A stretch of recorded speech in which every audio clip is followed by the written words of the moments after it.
സമയത്ത് പറഞ്ഞാൽ നമ്മളൊന്നുമില്ല, ഒരു ആംബുലൻസ് പെട്ടെന്ന് വന്നു. ആംബുലൻസിന് വഴി കൊടുത്താണ്. ആംബുലൻസ് വഴി കൊടുക്കുമ്പോൾ കുറച്ച് ആളുകൾ അങ്ങോട്ടും ഇങ്ങോട്ടും മറിഞ്ഞു. അന്നേരം ഭയങ്കര ക്രൗഡായിട്ട് കുറച്ച് ആളുകൾ അങ്ങോട്ടും ഈ മേലെ നിന്ന ആളുകളൊക്കെ വീണ്. ഭയങ്കര സ്ഥലം കുറവാണ് കൊടുത്തത് ഗവൺമെന്റ്. അതിന്റെ ഒരു ബുദ്ധിമുട്ടുണ്ട്. ചെറിയ സ്ഥലമായിരുന്നു, കുറച്ചുകൂടെ വലിയ സ്ഥലം കൊടുക്കണമായിരുന്നു. ഇതുപോലെ ഒരാൾ വരുമ്പോൾ വലിയൊരു സ്ഥലം കൊടുക്കണമായിരുന്നു, പക്ഷെ വലിയ സ്ഥലം കൊടുത്തിട്ടില്ല. ചെറിയ സ്ഥലം കൊടുത്തിട്ടുണ്ടായിരുന്നു. പിന്നെ പോലീസ് വളരെ കുറവായിരുന്നു. ആളുകളെ മാറ്റാൻ പറ്റിയോ സമയത്ത്? ഇല്ല, മാറ്റാൻ കഴിയുന്നില്ല. അമ്മാരി ചെറിയ സ്ഥലത്തിൽ ഒരുപാട് ആളുകൾ ഇങ്ങനെ മാറ്റാൻ കഴിയില്ല. എന്തായാലും അത്രയും ഭയങ്കര തിരക്കായിരുന്നു. ഇതുപോലെ ഒരാൾ വരുമ്പോൾ കുറച്ചുകൂടെ വലിയ സ്ഥലം കൊടുക്കാമായിരുന്നു എന്നാണ്. മുന്നൊരുക്കൾ ഉണ്ടായിരുന്നു, പോലീസ് ഉണ്ടായിരുന്നു, പക്ഷെ അത്ര വളരെ കുറവായിരുന്നു. കുറച്ചുകൂടെ വലിയ സ്ഥലം കൊടുക്കണമായിരുന്നു.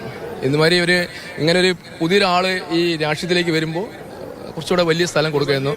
ഫാൻസുള്ള ആളാണ് പുള്ളി ഒന്നാമത് സിനിമാ നടനാണ്. അതുപോലെ തന്നെ ഭയങ്കര ഫാൻസുള്ള, നമ്മൾ കേരളത്തിലാണെങ്കിൽ ശരി, തമിഴ്നാട്ടിലാണെങ്കിലും എല്ലാ സ്ഥലത്തും വിജയ്ക്ക് ഭയങ്കര ഫാൻസുള്ള ആളുകളാണ്. പുള്ളി രാഷ്ട്രീയത്തിൽ വരുമ്പോൾ പുള്ളിക്ക് കുറച്ചുകൂടെ വലിയ സ്ഥലം കൊടുക്കണമായിരുന്നു എന്നാണ് എൻ്റെ ഒരു അഭിപ്രായം. ഭയങ്കര ജനം, പ്രതീക്ഷിക്കുന്നതിനേക്കാളും കൂടുതൽ ജനമായിരുന്നു. നല്ല ജനമായിരുന്നു. പുള്ളി നേരം വൈകാൻ കാരണം പുള്ളി വരുന്ന വഴിയിലൊക്കെ ആളുകളുണ്ടായിരുന്നു.